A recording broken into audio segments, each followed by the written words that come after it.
am excited about today's adventure because it is a pilgrimage of sorts for me. And I'll tell you why. When I got to Jackson here in Mississippi, I did what I normally do, which is start looking on the interwebs and seeing what there is to see out there, and what I can go and see and explore and just kind of experience. And I came across a Native American mound, very ancient mound, only 2 hours from where I'm staying, known as Nanih Waiya. And the Nanih Waiya Mound is the creation place, the origin story and the creation story, tangible, physical place on earth that is the genesis of the Choctaw Nation, the Choctaw tribe. Well, I am of Choctaw descent. My great-grandfather and his brothers came from Mississippi to eastern Oklahoma, where I am from. And so in a very real sense, actually, this is a pilgrimage of sorts for me. So I'm excited about that. Like, I love history, and no matter how you feel about spirituality, I'm a very spiritual person.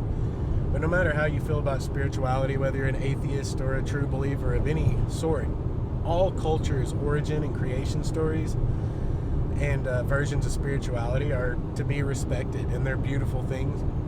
So this mound is a very sacred place to the Choctaws, a very spiritual place to the Choctaws. And for me, it's like a realization, something that had never even occurred to me. There's a tangible place, a physical place on this earth where I can go, and it is actually a part of my origin story. Not all of it. If I were going to check out all the places that were parts of my origin story, I'd have to up my passport. I'm a little bit of a Heinz 57, but Choctaw is a significant portion of my heritage, and it's where I grew up in eastern Oklahoma, the Choctaw Nation of Oklahoma, and this is just really cool to me. I'm really excited about it. When we get there, we'll try to make this little video, and I will tell you the origin and the creation story. They are two different things, but both centered around this mound and a cave that's nearby that I'm thinking is not accessible to the public, but we're going to check it out and see. But yeah, so anyway, I'm excited about today's adventure, and we're gonna get to it. There is Nanih Waiya. That is the mound. It's actually a pretty dang impressive mound out of all the ones I've visited. This is a good sized mound. Probably going to have a lot of wind noise today. Tropical storm Cristobal is making landfall right about now on the coast, and I'm only a couple of 100 miles inland, so weather conditions are changing rapidly and there's a lot of wind. You'll just have to forgive me because I'm making this dang video today. Dadgummit.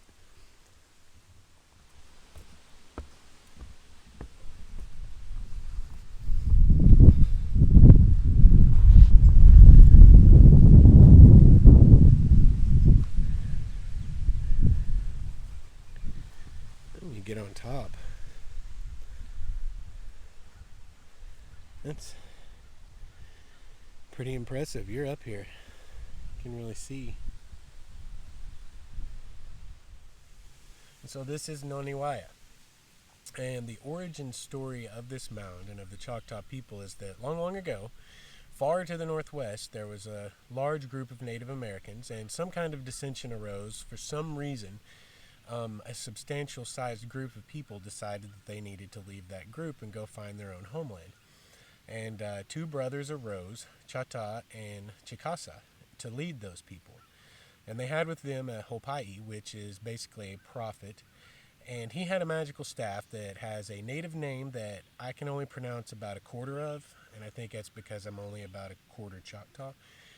So I'm not going to try. But with this staff, he drove it deep into the ground so that the winds could not blow it in any direction, and they all went to sleep. When they woke up in the morning, the Creator had come and pushed the staff to lean in the direction which they were to travel, which was to the southeast. Some stories say they traveled for 4 months. Some say they traveled for 40 years. If you're picking up on similarities here to other famous origin stories, like, you're not the first. It's all very interesting stuff. Anthropologically speaking, But they traveled and traveled, and every night they would shove the staff in the ground, and wherever it leaned in the morning, they would travel to, until one day something happened. Some say it was a storm, some say there was a fight between the two brothers, but for some reason the two large groups got separated, and the Chahta had the Hopai with him. And when they awoke in the morning, the staff was standing straight up. It no longer leaned in a direction, and the Creator was telling them, this is your new homeland. So the Choctaw stayed there, and Chickasaw and his group ended up settling a little bit further north, which is how you get the Choctaw tribe and the Chickasaw tribe, or Chickasha, to the north of these people and their native lands here. And to pay reverence to the Creator, they constructed this mound. And that is the origin story of Nanih Waiya and the Choctaw people, and a part of my origin story, about a quarter of it. Now I'm going to tell the creation story, in case I cannot get to the actual cave, which I'm thinking I can't, but I'm still going to go explore and see if it's possible, if it's not privately owned and legal. But the creation story is, only a mile from this mound, from here, there is a cave that comes out of a large natural hill. Some mistakenly call it a mound. It is not a mound, it's a natural hill, and there's a cave that comes out of it. And the creation story is that, the Choctaw creation story is that the great Creator had created all the earth and all the animals and plants, but he decided he wanted people to share the earth with. So he molded the people out of clay inside the cave, and when the first group came out, they were still wet because they were made of clay, so they laid on the side of the hill to dry out in the sun, which is how we also explain the color of the skin of the originals. That's a part of the story. And if you come down into this area, it's a lot like Oklahoma. There's a lot of red clay, so it's a really natural conclusion. It's really interesting. I love that about it. But those people moved far to the east, and they were called the Muskogee, or the Muskogee tribe. And then the second group that came out, oh gosh, which one's the second group? I'm going to get them out of order, so nobody rail on me here. I'm doing my best. But the second group that came out ended up being, I believe it was the Cherokee. And then the third, yes, that's right, it was the Cherokee. And the third were the Chickasaw that moved to the north. And the fourth group that came out were the Choctaw. And they came out and saw that no one was coming out behind them, and the Creator was telling them, this is where you're to stay. And this is your origin place, and as long as you stay here, you'll be prosperous. And to pay honor to that, they built this mound. So this is basically the most widely disseminated and accepted origin story and creation story for the Choctaw people. And I absolutely love it. I absolutely love it. And that is this mound.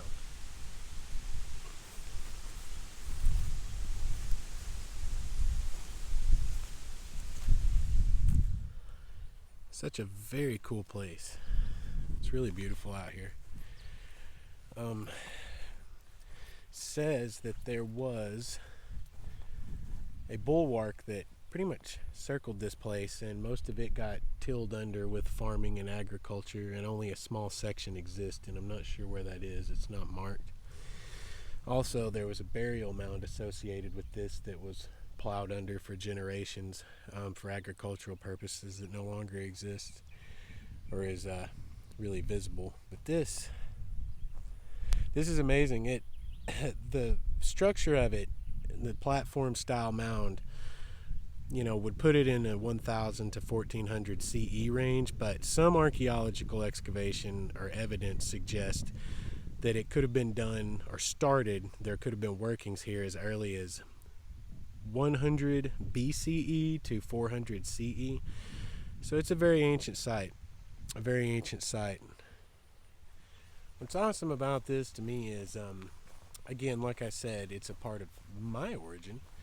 But, the whole website, this YouTube channel, and maybe someday, if I can ever get it done, the podcast I want to do, the whole point is, clearly stated right there on the website. It's all about finding yourself, being yourself, embracing yourself, and just doing your thing, being you, and being okay with that. And that's meant in a very metaphorical sense, like find yourself internally, obviously. But never did I ever consider or think about that I might somehow have a happy accident where I stumbled upon a real physical, tangible thing that is a part of myself. And I quite literally found myself. About a quarter of it anyway. And that's really neat.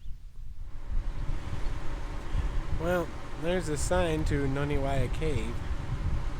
And I've been following signs to it. Those are the nice brown state park type signs we use.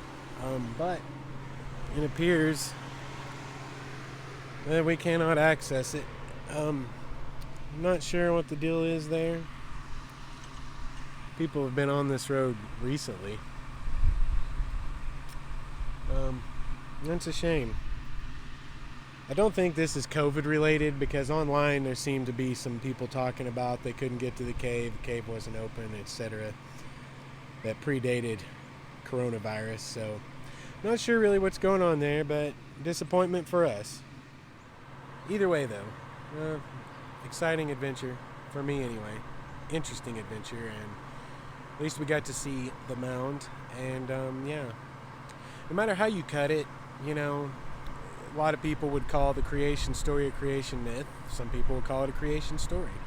But regardless of any of that, there's an overarching theme there. The Choctaw people have been in this area for generations, countless generations, and that mound is very much a part of the origin of the Choctaw Nation, and like I said, a little bit of my origin.